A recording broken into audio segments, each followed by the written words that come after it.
السلام علیکم ورحمۃ اللہ وبرکاتہ۔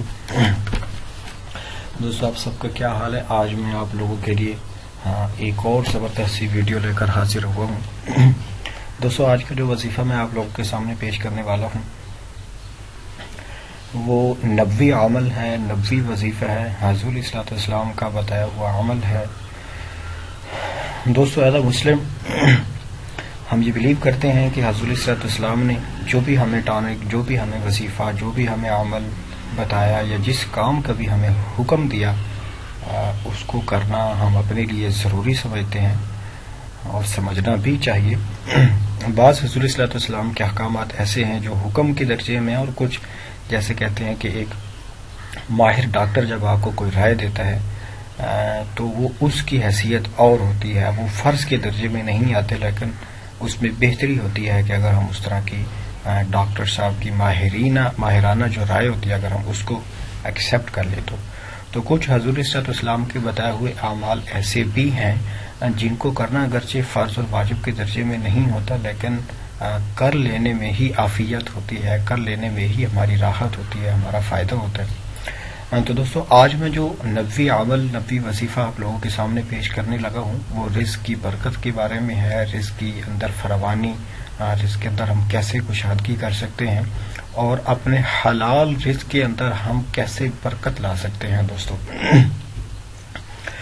دوستو آج کا جو وظیفہ میں آپ لوگوں کے سامنے بیان کر رہا ہوں یہ کسی بزرگ کا منقول شدہ نہیں ہے۔ بہت سارے وظائف ایسے ہوتے ہیں کہ جو بزرگوں کے اپنے آزمودہ ہوتے ہیں، وہ وظائف بھی بڑے پر اثر ہوتے ہیں، لیکن کچھ وظائف ایسے ہوتے ہیں کہ جن کو نبی تاثیر حاصل ہوتی ہے، وہ بڑی جلدی اور انسٹنٹ وہ تاثیر بھی رکھتے ہیں۔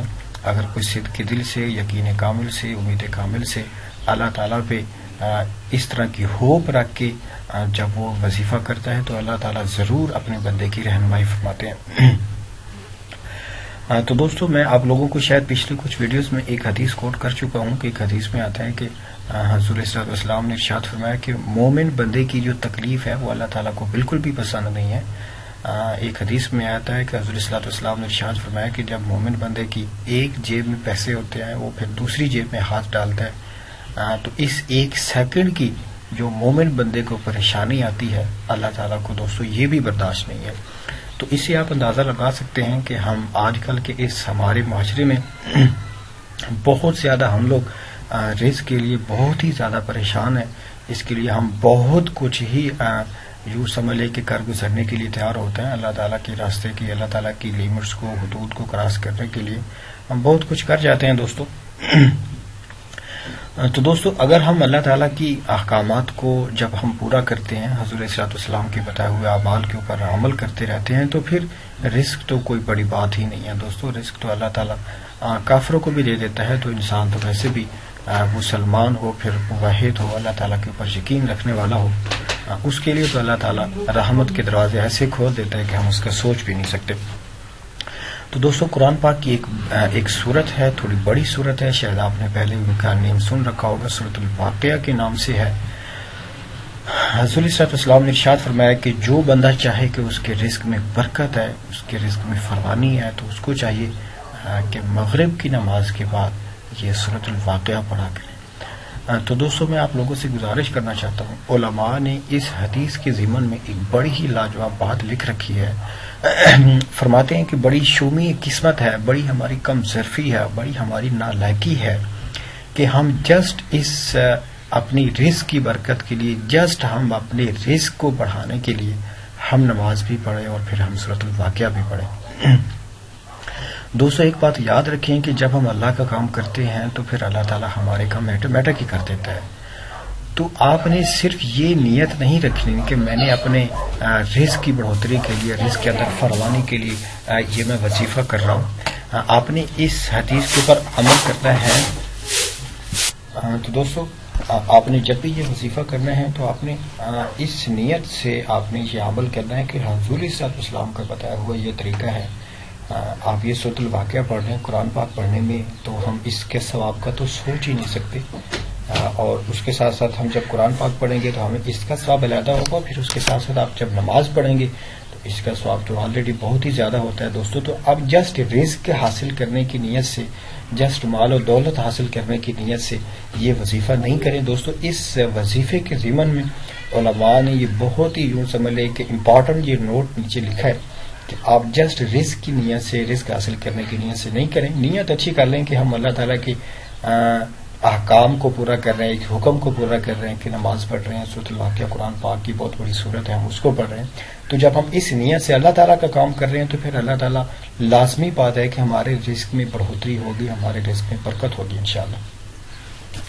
تو دوستو آپ ایسا کر سکتے ہیں کہ ضروری نہیں ہے کہ ایک گھر میں سے سب لوگ ہی اس سورۃ الواقعہ کو پڑھنا شروع کر دیں.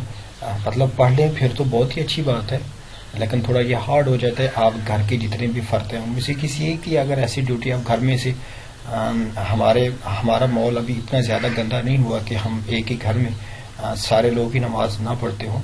ایسا ہو جاتا ہے کہ ایک آدھا آدمی ایسا ہوتا ہے کہ جو نماز پڑھتا رہتا ہے ڈیلی 5 نہیں تو چلے کچھ تو کوئی نہ کوئی نماز تو پڑھ ہی لیتا ہے. ہمارے گھر میں سے ایسا کوئی آدمی مل جاتا ہے ہمیں. تو آپ ایک آدمی کی ڈیوٹی آپ لگا سکتے ہیں کہ آپ نے ایک ویک کے لیے یا آپ نے 7 ڈیز کے لیے یا 11 ڈیز کے لیے آپ نے یہ نماز کم از کم آپ نے مغرب کی نماز جو ہے وہ آپ نے قضا نہیں کرنی. اس کو آپ نے ریگولر نماز بھی پڑھنی اور ریگولر آپ نے مغرب کی نماز کے بعد آپ نے سورۃ الواقعہ پوری پڑھنی ہے دوستوں. تو دوستو یہ آج کا میرا وظیفہ تھا جو میں نے آپ لوگوں کے سامنے بیان کیا. دوستو یہ نبوی عمل ہے، نبوی وظیفہ ہے، ایک دفعہ آپ کے لیے کرنا اس کو ضروری ہے. اور اگر آپ چاہتے ہیں کہ یہ نبوی عمل دوسرے لوگ بھی سنیں، آپ لوگوں کے لیے صدقہ جاریہ بن جائے، تو آپ لوگوں کا یہ یوں سمجھ لیں کہ آپ کے اوپر ضروری ہے کہ ایک دفعہ آپ چینل سبسکرائب کریں تاکہ ہماری حوصلہ افزائی ہو، ہم آپ لوگوں کے لیے اور بھی اچھے اچھے وظائف پیش کریں. اور اگر آپ اپنے لیے صدقہ جاریہ بنانا چاہتے ہیں تو پھر ضرور آپ اس کو شیئر کر سکتے ہیں. بیکاز جب آپ ایک کوئی ویڈیو شیئر کرتے ہیں تو اس کا مطلب یہ ہے کہ وہاں سے آپ کا صدقہ جاریہ سٹارٹ ہو جاتا ہے. تو دوستو دعاؤں کی درخواست ہے، بہت ہی لاجواب سے یہ وظیفہ ہے. میں آپ کو تھوڑا پھر سے بتا دیتا ہوں کہ سورۃ الواقعہ آپ نے پڑھنی ہے، اس کو آپ نے کم از کم ایٹ لیسٹ آپ نے اس کو 11 دن پڑھیں. 11 دن آپ نے سورۃ الواقعہ پڑھنی ہے. ویسے حدیث میں اس کی کوئی لیمٹ نہیں ہے کہ کتنے دن آپ نے پڑھنی ہے، کہ اس کو 1 منتھ کے لیے پڑھنا ہے یا 2 منتھ کے لیے. مطلق حدیث میں ذکر آتا ہے کہ آپ سورۃ الواقعہ پڑھنے سے رزق کے اندر بہت زیادہ فراوانی ہوتی ہے، بہت زیادہ اللہ تعالیٰ اس میں برکت ڈال دیتے ہیں. تو یہ میں اپنی طرف سے بات کر رہا ہوں، یہ حدیث نہیں ہے کہ میں 11 دن کروں. میں آپ کو میں ایٹ لیسٹ کہہ رہا ہوں کہ کم از کم چلیں آپ 11 دن یہ وظیفہ کریں اور پھر انشاءاللہ دیکھیں آپ کے مال کے اندر اللہ تعالیٰ کیسے برکت ڈالتے ہیں، اللہ تعالیٰ آپ کے مال میں کیسے جو ہے نا وہ اس میں فراوانی کرتے ہیں، کیسے کشادگی کرتے ہیں. تو دعاؤں کی درخواست ہے جی. السلام علیکم ورحمۃ اللہ وبرکاتہ.